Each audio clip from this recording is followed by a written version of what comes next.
All right, I don't have anything brilliant. I only know as much as you do. According to testimony, the boy looks guilty. Maybe he is. I sat there in court for 6 days listening while the evidence built up. Everybody sounded so positive. You know, I began to get a peculiar feeling about this trial. I mean, nothing is that positive. There are a lot of questions I'd like to ask. I don't know, maybe they wouldn't have meant anything, but I began to get the feeling that the defense counsel wasn't conducting a thorough enough cross-examination. I mean, he let too many things go by, little things that... What little things? Listen, when these fellas don't ask questions, it's because they know the answers already and they figure they'll be hurt. Maybe it's also possible for a lawyer to be just plain stupid, isn't it? I mean, it's possible. You sound like you met my brother-in-law once. I kept putting myself in the kid's place. I'd have asked for another lawyer, I think. I mean, if I was on trial for my life, I'd want my lawyer to tear the prosecution witnesses to shreds, or at least try to. Look, there was one alleged eyewitness to this killing. Someone else claims he heard the killing, saw the boy run out afterwards, and there was a lot of circumstantial evidence. But actually, those two witnesses were the entire case for the prosecution. Supposing they're wrong. What do you mean, supposing they're wrong? What's the point of having witnesses at all? Could they be wrong?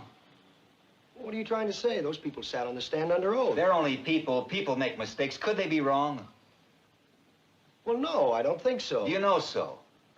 Oh, come on, nobody can know a thing like that. This isn't an exact science. That's right, it isn't.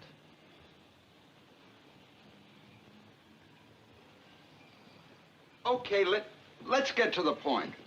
What about the switch knife they found in the old man's chest? Wait a minute. There's some people who haven't talked yet. Shouldn't we go in order? They'll get a chance to talk. Just be quiet a second, will you? What about it? The knife this fine, upright boy admitted buying the night of the killing. Let's talk about it. All right, let's talk about it. Let's get it in here and look at it. I'd like to see it again, Mr. Foreman. We all saw what it looks like. Why do we have to see it again? The gentleman has a right to see exhibits and evidence. Say, could you bring us the knife? Knife? Yeah, thank you. The knife and the way it was bought is pretty strong evidence, don't you think? I do. Good. Now, suppose we take these facts one at a time. One, the boy admitted going out of the house at 8 o'clock on the night of the murder after being slapped several times by his father. No, he didn't say slapped. He said punched. There's a difference between a slap and a punch. After being hit several times by his father. Two, he went directly to a neighborhood junk shop where he bought one of those... switch knives. Switchblade knives. This wasn't what you'd call an ordinary knife. It had a very unusual carved handle and blade. The storekeeper who sold it to him said it was the only one of its kind he had ever had in stock. Three, he met some friends of his in front of a tavern about 8:45. Am I right so far? Yes, you are. You bet he is. He talked with his friends for about an hour, leaving them at 9:45. During this time, they saw the switch knife. Four, they identified the death weapon in court as that very same knife. Five, he arrived home at about 10 o'clock. Now, this is where the stories offered by the state and the boy begin to diverge slightly.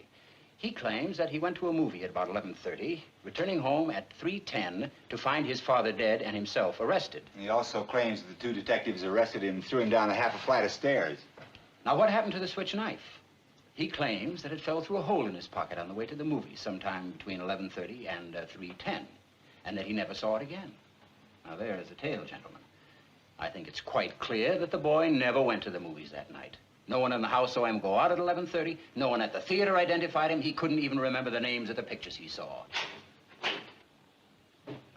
What actually happened is this. The boy stayed home, had another fight with his father, stabbed him to death, and left the house at 10 minutes after 12. He even remembered to wipe the knife clean of fingerprints. Now, are you trying to tell me that this knife really fell through a hole in the boy's pocket? Someone picked it up off the street, went to the boy's house, and stabbed his father with it just to test its sharpness? No, I'm just saying it's possible the boy lost his knife and that somebody else stabbed his father with a similar knife. It's just possible. Take a look at this knife. It's a very unusual knife. I've never seen one like it. Neither had the storekeeper who sold it to the boy. Aren't you asking us to accept a pretty incredible coincidence? I'm just saying a coincidence is possible. And I say it's not possible.